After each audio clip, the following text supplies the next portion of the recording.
ఏంటా ఇది? మార్చిని కూడా క్లీన్గా పెట్టుకోవడం తెలీదా? మేమేం చేయగలం సార్? శవమిలా సంవత్సరాల తరబడి ఉంటే పురుగులు పట్టి వాసనే వస్తుంది.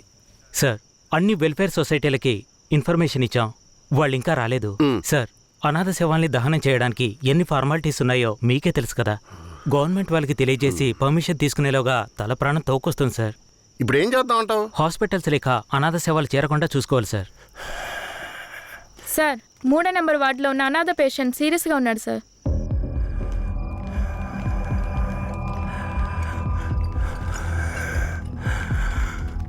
నర్స్, తొందరగా ఐసీయూకి తీసుకురండి.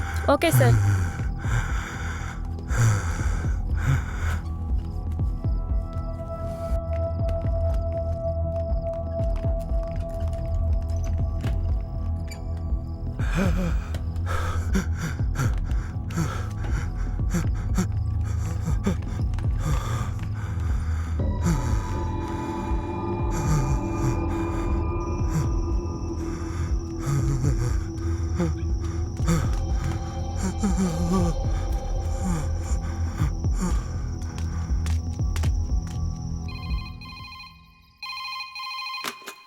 హలో సార్, పాత చర్చి పక్కన ఒక శవం ఉంది, వచ్చి చూడండి సార్. మీరెవరు? ఈ హాస్పిటల్లో ఉన్న వాళ్ళకి ఇదే పని అయిపోయింది. సీరియస్గా ఉన్న పేషెంట్ని తీసుకొచ్చి బయటపడేసి ఫోన్ చేయటం, మనం దాన్ని అనాథ శవం అని కేసు రిజిస్టర్ చేసి మళ్ళీ హాస్పిటల్కి తీసుకెళ్లి పడేయటం. ఏం బతుకయ్యామంది? అయ్యా, ఇలాగే ఉన్నారు, ఏం చెప్పమంటారు? ఏమయ్యా హెడ్? అయ్యా, ఆ చర్చి పక్కన 174 కేసు ఒకటి వచ్చింది, ఎందు వెళ్ళి చూసిరా.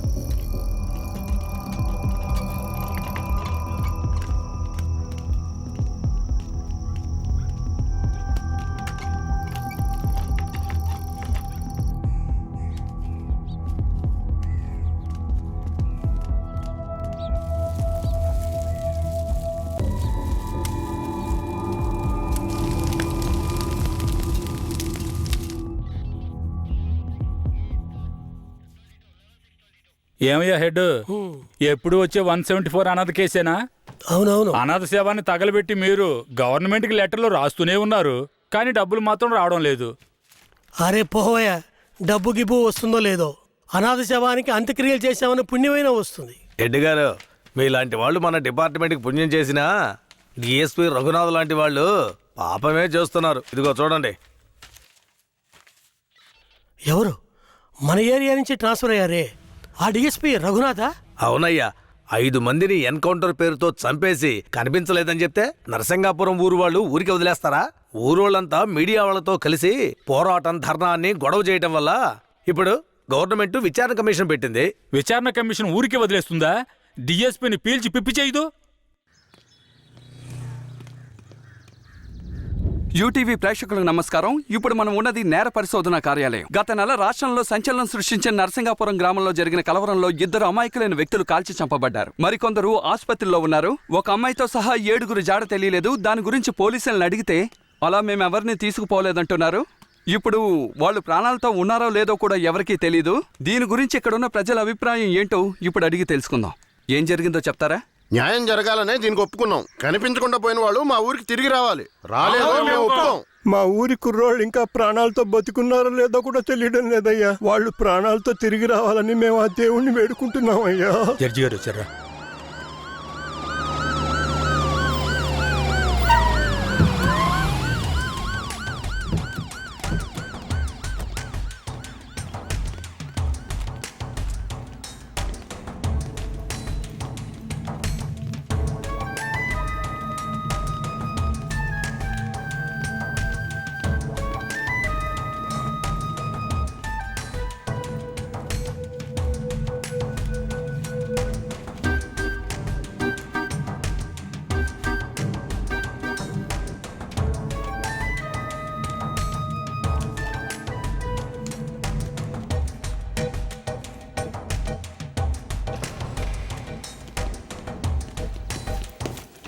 సార్.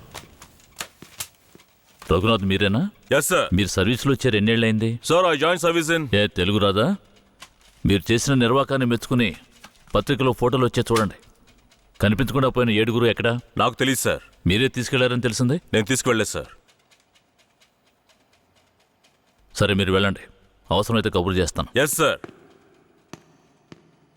గొడవలు జరిగిన ఊరికి రేపు మనం వెళ్ళాలి. బాధితులైన ప్రజల్ని కలవాలి. సార్, ఆ ఊర్లో ఉన్న వాళ్ళందరూ చాలా మూర్ఖులు సార్. వాళ్ళందరూ చాలా కోపంగా ఉన్నారు.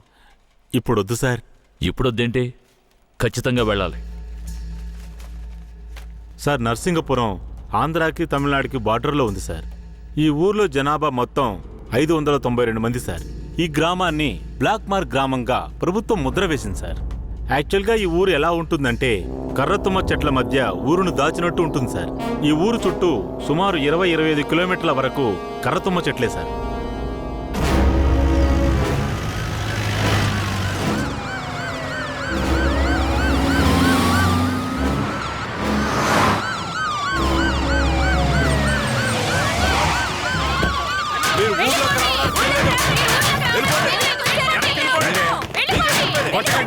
కొట్టకండి, దయచేసి వినండి, ప్రశాంతంగా ఉండండి. మీకోసమే మన జడ్జి గారు వచ్చారు. దారి వదలండి, లోపలికి వెళ్ళాలి. అయ్యా, ఈ దుర్మార్గులైన పోలీసుల్ని ఊళ్ళోకి రానివ్వకండి అయ్యా.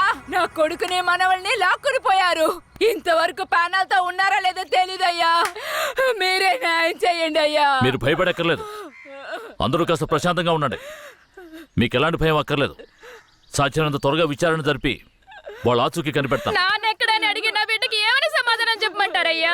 మీరు మా మేలు కోరేవారైతే మా అందరికి ఒక పరిష్కారం చూపించి మీరు లోపలికి వెళ్ళాలయ్యా. లేదంటే ఆగమ్మా. అమ్మా, కాస్త ఓపిక పట్టమ్మా. ఊర్లోకి రాకూడదు, అంతే కదా? అవునా?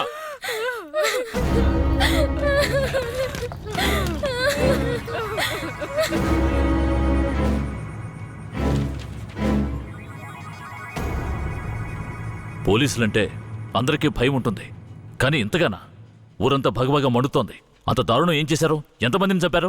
అది కాదయ్యా, గొడవ జరిగినప్పుడు ఆ ఊరు వాళ్లే పోలీసుల మీద నాటు తుపాకీలతో కాల్చారు. తర్వాత వాళ్ళని భయపడడానికి పోలీసులు మోకాళ్ళ కింద కాల్చినప్పుడు గురి తప్పి 2-3 చచ్చిపోయారయ్యా. కనిపించకుండా పోయిన 7 ఏమయ్యారు? వాళ్ళు కర్రతుమ్మ చెట్ల పక్కనో లేక తమిళనాడు బార్డర్లోనో దాక్కుని ఉంటారు. దాక్కుని ఉంటారా? అందుకే ఊరంతా అలా గగ్గోలు పెడుతోందా? ఎందుకయ్యా అబద్ధాలు చెప్తారో? ఆ ఊరు గురించి అన్ని విషయాలు నాకు తెలియాలి. పూర్తి వివరాలు తెలిసిన వాడిని తీసుకురండి. మీ పేరేమిటి? నా పేరు రామూర్తయ్య. మీరక్కడ ఏ సంవత్సరంలో పనిచేశారు? 1980లో ఆ ఊర్లో డ్యూటీ చేశానయ్యా. ఉత్తినే పేరుగా ఊరు బయట పోలీస్ స్టేషన్ ఉంటుందయ్యా. ఆ ఊరికి పోలీసులకి అసలు ప్రాబ్లం ఏమిటి? అయ్యా, అది నిన్న ఈ రోజు వచ్చిన ప్రాబ్లం కాదయ్యా. ఎంతో కాలంగా ఆ ఊరికి మన పోలీసులు కూడా ప్రాబ్లం అయ్యా. ఆ ఊర్లోకి పోలీసులు అడుగు పెట్టకూడదయ్యా. ఒకవేళ వెళ్తే ప్రాణాలతో తిరిగి రాలేరు. దొంగతనమే ఆ ఊరాళ్ళకు కులవృత్తి అయ్యా. హత్యలు, దొంగతనాలు, దోపిడీలంటూ వాళ్ళు చేయని వృత్తే లేదయ్యా. వీళ్ళకి అసలు రేషన్ కార్డులు ఉన్నాయో లేవో గాని ఒక్కొక్కరి మీద 4-5 కేసులున్నాయ్యా.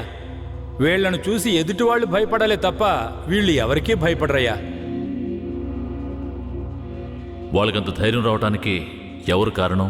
అందుకిద్దరే కారణం అయ్యా. ఒకడు కేశవరాయుడు, ఇంకొకడు వీరయ్య. ఎవరు వాళ్ళు? వీడు కేశవరాయుడు, వీడు వీరయ్య. అయ్యా, వీళ్ళిద్దరికీ దొంగతనమే ప్రధాన వృత్తి అయినా కేశవరాయుడికి బొగ్గుమూట్లు అమ్ముకోవడమే ముఖ్యమైన వృత్తయ్యా. ఊళ్ళో ఏదైనా పెళ్ళంటే వాళ్ళిద్దరూ పెళ్లివారి మీద దాడికి బయలుదేరతారయ్యా. 1980లో తమిళనాడుకి వెళ్ళాలి అంటే నరసింగాపురం పక్కనున్న మెయిన్ రోడ్డు మీదుగా వెళ్ళాలి. 10-12 బళ్ళు కలిసి ఒక్కటిగా వెళ్తేనే ఊరు క్రాస్ చేయగలరు. అలా కాకుండా ఎవరైనా సెపరేట్గా వెళ్తే అంతే.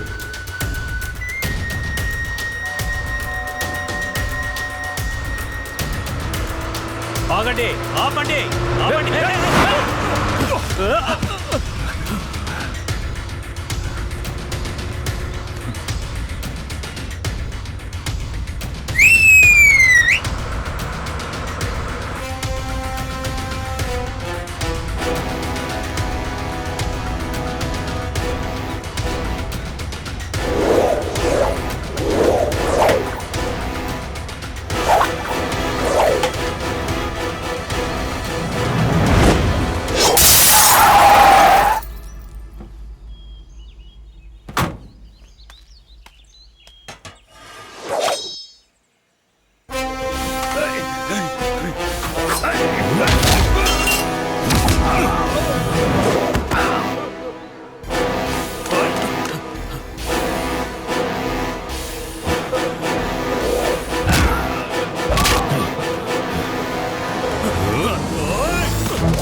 అయ్యో వదిలేయండి అయ్యా, మంత్రి గారింట్లో పెళ్లి అందుకే ఆకుండా వచ్చేసావయ్యా.